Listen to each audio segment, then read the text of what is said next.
one bedroom. Their grandchildren or their children or the ones that left when in the 80s when the city looked like it was going to go to hell and you was going to get murdered in 125th Street. Yeah. Those families left. And now their kids is coming back and saying, Dad, I don't see the city that you talking about. Yeah. That shit is gone. Yeah. It's gone. Yeah. But you left this city and now your kids need somewhere to live. Because the reality is, look, J Train is just blocks away. A Train is just blocks away.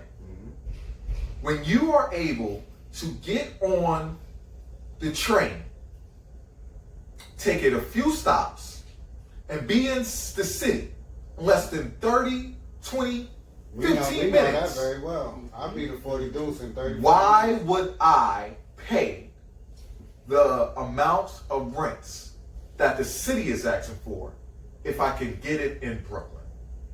Yeah. And the LIRRR is right. Makes no sense why I would go to Manhattan and live in, Hell's Kitchen when I could go live on Fulton Street. Yeah. And then go work in Hell's Kitchen. Like, so I don't know. So get more into what you do, especially like so you're into housing development or just housing, right? I am in housing development. I work for a nonprofit, going to skip the name, but I work for No face, no case. I work for a housing developer who builds affordable home ownership across New York City. You actually have a few units already, or buildings finished in Brooklyn. I'm not sure about Queens. Yeah, so we build single family homes out in Queens. We was on a call today trying to talk about financing for our third phase, 16 homes that's going to be on in that cluster. And then in Brooklyn, we usually build multifamily, and we have a cluster of about 140, 150 units of co-ops that we are going to be having building in the next 2 to 3 years. Now, what's y'all? I never asked you this. What's y'all target demographic for who you're trying to have occupy these units? So my job is, as I was talking about the government and all the partners that I have, my job is to work with the government. My job is also to work with the community to make sure that they know that these opportunities are available in the community that we build in. Majority of the people that we serve is single black mothers. Very simple. So all of those single black mothers who are looking for home ownership, if you are a single black mother looking for home ownership, reach out to Dawn, reach out to Notch. His Instagram will be at the end of every tag. But y'all can reach out to us as well. You can, just hit me up. You hit up my Instagram, you'll see my organization clearly. But we majority serve the communities that we build in. Right. Yeah. I think that's dope, man. And when you told me that's what you was doing, I was so proud of you. But I'll be proud, but at the same time, I don't be surprised. It's it's not something surprising that we saw coming from years ago. Cause and Joshua. Because before me and Cole was hanging out, it was me and Katrell hanging out, playing with wrestling toys and shit. And then Cole found out I was almost, what am I, 3 years older than you? Found out that Something like that. And I was doing, my Dricanhippie shit. You know what I'm saying? I was already high, 12, 11. Right. And Cole was like, nah. He wasn't playing with the toys. He was like, nah. He wasn't playing with the toys. Katrell playing with the toys. Carlos playing with the toys. He said, not there. No, not that already we been knew each other around. forever. It's just, it was me and Katrell really hanging out. Me and Katrell and college. I was you ready. Cole was ready. Playing with the toys. Notch thought it was the real WWF going on. I was leaving. I was going too slow, and I stopped. I'll never forget. I'm looking down, and he just he was out. They just That's when I was fucking. I'm like, you high? Just like that. He looked up at me. I said, son, come on. You can't be around me. But that's to say that we always saw, we was like, yo, he gonna be the first black president before we knew Obama was doing. Always heard that about we was like, yo, he the first president, he the president of the Rock block. took that You know what I'm saying? So he said, I don't want it if I can be the first. Just be a rich lobbyist out here now.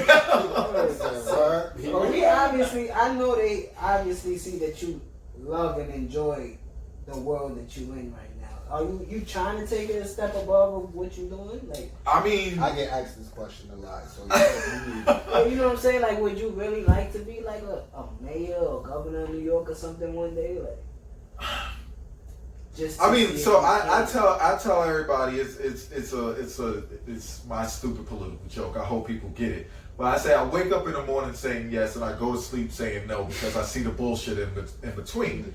I hope that don't go over your head. let that go over your head. Right? Because like, if you would have asked me a year after graduation, a year after college graduation, what are you gonna do? I would have said I'm going to be down in DC, being there's not a lot of black men fundraisers, and that's what I was doing right after college. So I was like, I'm going to go down to DC, I'm going to stand out, I'm going to be a black fundraiser, I'm fucking good at it, and I'm going to take over the world. And for some reasons, personal reasons, I stayed in New York. But the reality is, like, I believe that everything happens for a reason. And I started to see that you did not have to be in elected office to change things. Right. And the relationships that I started to build, the personal friendships that I have in elected office, whatever happens in the future is whatever. But right now, what I'm trying to do is be the best lobbyist. Be the best you right now. Be the best me. Being the best me, that's all you can do. I say love yourself, and if for me, everybody think that I'm a cocky motherfucker, which is like, I also say that because I love me, right? Like, ain't nobody, in my opinion, in my world, and I hope everybody lives in their world, in my world, ain't nobody better than me. So if you live in that world and you tell yourself that truth, then there's nothing that anybody can take. So in that sense, I am trying to be the best me, but I'm also trying to be the best lobbyist out here. I mean, for me to be able to do what I do for my client, I think I want to be second to none. You saying that people might take you as cocky is funny. Isn't that funny? Because if you know Katrell and you know him his whole life, it's like, if somebody said, yo, your brother cocky motherfucker, I'd be like, that's him. That's him. That's him, but you gotta understand why. You just gotta know it. Yeah, he always was comfortable with himself. He always comfortable with himself. But he was always gonna be everything. Like, that's like, before he decided on doing this, he was gonna do everything. Yeah. So once he said, this is it. I felt like it was endless, or if the sky was limitless. So, that sounded like a politician's answer. That's what I was going to say. Because it's real, because you wake up thinking about what you want to do or the goal you want to obtain, and then you might come to that realization by the end of the day that, damn, that's going to be mad work. Especially if you just tried it for that day, and it's like, oh, shit. Like, yo, I say that every time we set up to do a show, I'll be like, yo. And then after this, like, I just got off work, did this. After this, I got work at 8 in the morning, but I'm going to be up till 4 in the morning chopping this up, editing it, and doing everything. So it's the grind that makes everything worth it. And that's the thing. When it comes to politicians, I hope after this, people give them a little bit more leeway. If they still fuck up after that, not the whole profession, but one person, then you cut them out. But what we expect from politicians is to be the jack of all trades. Yeah. Right? And for me right now, I'm the jack of housing, right? I know housing. So when I get called, I'm like, look, if you ask me about education policy, I ain't the best. But we expect them to know education policy, housing policy, healthcare policy, union policy, policing. Mm-hmm. And sometimes what I want you to do is, you're an educator, you tell me. Right. Yeah. I don't know. Just because I'm in this position don't mean that I know. And that's what I learned and that's what I learned as a lobbyist. And I say all the time again about that space about people saying, you know, that I don't like voting or I don't want to vote. When you don't vote, you empower somebody else. Right. And when you don't vote, you most importantly empower somebody like me who's a lobbyist, who can go to your elected official and tell your elected official what I want and not what your community want. Because I have clients. And those clients, unlike my employer, are not always at the best wishes of your community. So think about every big business that you know most likely have a lobbyist. And they in these communities. See, and that goes not that they're in these communities, they're in your elected officials. Yeah, ear. I don't mean like physically. Right.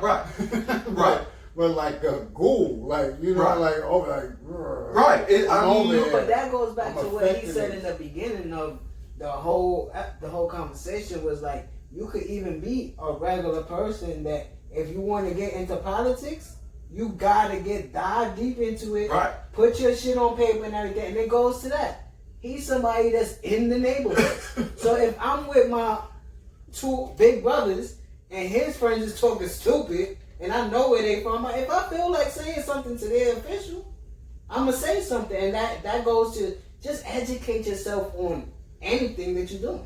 I have